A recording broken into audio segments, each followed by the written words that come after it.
कोळशाची बेकायदा वाहतूक करणाऱ्यावर वन विभागाची कारवाई। कोळशाच्या 76 गोण्या आणि 4 चाकी वाहन जप्त।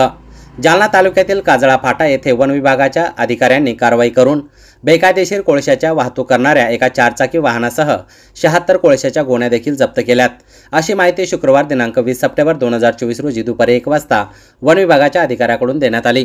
जालना उत्तर विभागाचे वन परिक्षेत्र अधिकारी यांना मिळालेल्या गुप्त माहितीच्या आधारे त्यांनी ही कारवाई केली। घोटण येथून छत्रपती संभाजीनगर येथे घेऊन जात असलेला कोळसा हा जालना मार्गे जाणार असल्याची माहिती वन विभागाला मिळाली होती। त्यामुळे वन विभागाच्या अधिकाऱ्यांनी काजळा फाटा येथे सापळा रचून महिंद्रा बोलेरो वाहन क्रमांक MH06 BW 8809 थांबवून वाहनाची तपासणी केली।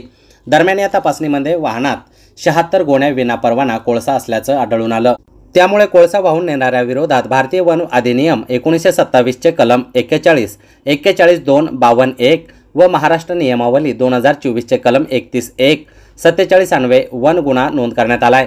ही कारवाई छत्रपती संभाजीनगरच्या उपवन संरक्षक सुवर्णा माने यांच्या मार्गदर्शनाखाली सहाय्यक वनरक्षक सुन मुंडे, जालना उत्तरचे वन परिक्षेत्र अधिकारी KD नागरगोजे, वनरक्षक कुमारी SB जाधव, बदनापूरचे वनपाल RD दुनगहू, वनरक्षक महादेव कळमकर, वनरक्षक VB घुगे, सुदाम राठोड यांच्यासह इतर कर्मचाऱ्यांनी केली आहे।